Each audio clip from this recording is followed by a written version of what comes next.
नेपाल और भारत के उत्तराखंड के कुमाऊं इलाके में लोगों के बीच दहशत की स्थिति थी। एक एक करके करीब 436 लोगों की मौत हो चुकी थी। एक आदमखोर टाइगर कितना खतरनाक हो सकता है, आप इस बात से अंदाजा लगा सकते हैं कि उसे पकड़ने या मारने के लिए नेपाल की सरकार ने उस टाइगर के पीछे आर्मी लगा दी। उस टाइगर ने नेपाल में लगभग 200 लोगों को मारकर जो आतंक मचाया था, उस आतंक को देखकर वहां की सरकार के पास और कोई ऑप्शन नहीं बचा था और मजबूरन उस टाइगर को मारने के लिए आर्मी वालों को बुलाना पड़ा। इतिहास में ऐसा पहली बार हुआ जब किसी आदमखोर टाइगर को मारने के लिए आर्मी वालों को बुलाना पड़ा। पर अफसोस कि आर्मी वालों भी उस टाइगर का कुछ बिगाड़ नहीं पाए, पर आर्मी वालों का बहुत कुछ बिगाड़ दिया। इससे पहले कि उस आदमखोर टाइगर के हाथों आर्मी के और जवान मारे जाते, आर्मी वालों ने उस टाइगर से बचने के लिए एक संगठन बनाया और उसे उसकी एरिया नेपाल छोड़ने पर मजबूर कर दिया। यानी आर्मी ने उस टाइगर को शारदा नदी के किनारे तक भगा दिया।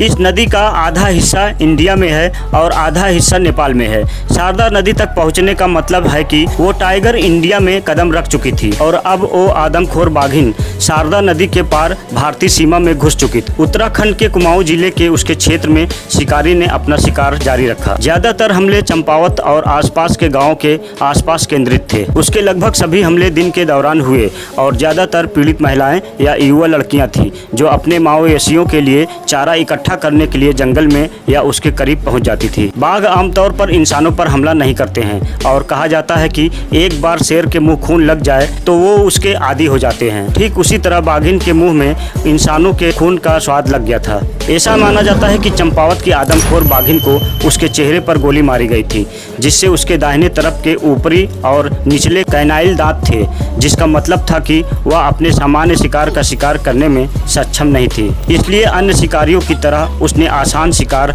इंसानों की तलाश शुरू कर दी। लेकिन कुछ ही समय में ग्रामीणों ने जंगल और उसकी प्राधि में गायब होने वाले निवासियों की संख्या में अचानक वृद्धि देखी गई। बाघों के हमले इतने बार हुए कि ग्रामीणों को लगा कि एक से अधिक आदमखोर उन पर हमला कर रहे हैं। गाँव वालों में तो यह दहशत फैल गई थी कि हो न हो यह किसी चुड़ैल का साया है, जिस वजह से एक एक करके गाँव में इतनी जानें जा चुकी हैं। लेकिन इतनी मौतें किसी बीमारी या दुर्घटना के कारण नहीं, बल्कि एक बाघिन द्वारा शिकार बन जाने के कारण हो रही थी। वो हमेशा छिप कर वार करती थी। अब तक इस बाघिन में इंसानों का डर खत्म हो चुका था और अब ये सामने से वार करने लगी थी। इसका तरीका इतना खौफनाक हो चुका था कि अब आर्मी वाले भी इसे कंट्रोल करने में नाकाम हो रहे थे। गांव में हुई मौतों का आंकड़ा 500 तक बताया जाता है। भारत में भी उसका शिकार करने के लिए प्रयास किए गए। उसका शिकार करने के कई प्रयास विफल रहे, क्योंकि वह किसी भी बाघिन की तुलना में कहीं अधिक बुद्धिमान और चालाक थी और उसके आतंक को समाप्त करने के लिए शिकारियों को पुरस्कार दिए जाने की घोषणा की।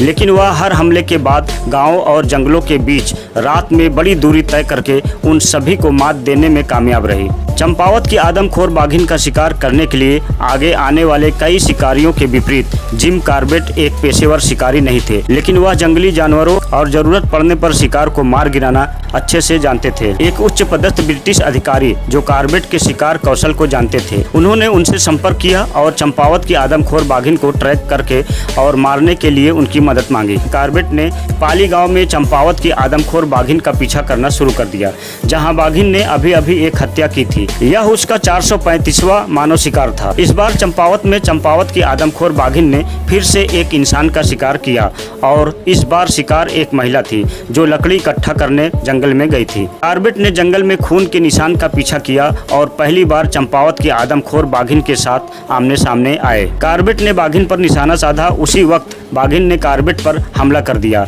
कार्बेट ने गोली चला दी, लेकिन निशाना चूक गया। गोली की आवाज से घबराकर बाघिन जंगल में चली गई और कार्बेट गांव की तरफ चले गए। जल्द ही स्थानीय तहसीलदार की मदद से कार्बेट ने गांव के स्वयंसेवकों की एक टीम को इकट्ठा किया, जिन्हें बाघिन को उसके छिपने के मैदान से बाहर निकालने के लिए जोर जोर से शोर मचाने का काम सौंपा गया था। तेज आवाज से परेशान होकर बाघिन अपनी झाड़ियों से बाहर निकली और सीधे वहां चली गई जहां कार्बेट और तहसीलदार बंदूकों के साथ इंतजार कर रहे थे। कार्बेट ने अपना पहला शॉट मिस किया, लेकिन दूसरा और तीसरा मारा, लेकिन वे उस बाघिन को मारने के लिए पर्याप्त नहीं थे, जो अब बहुत दर्द और गुस्से में थी। इस समय तक कार्बेट के बंदूक की गोलियां खत्म हो चुकी थी। उन्होंने तहसीलदार से बंदूक ली और बाघिन पर एक और निशाना लगाया जो निर्णायक था। जैसे ही बाघिन ने उस पर जोरदार हमला किया, कार्बेट ने गोली चला दी और इस बार वह निशाने पर था। चंपावत की आदमखोर बाघिन को मारा जा चुका था।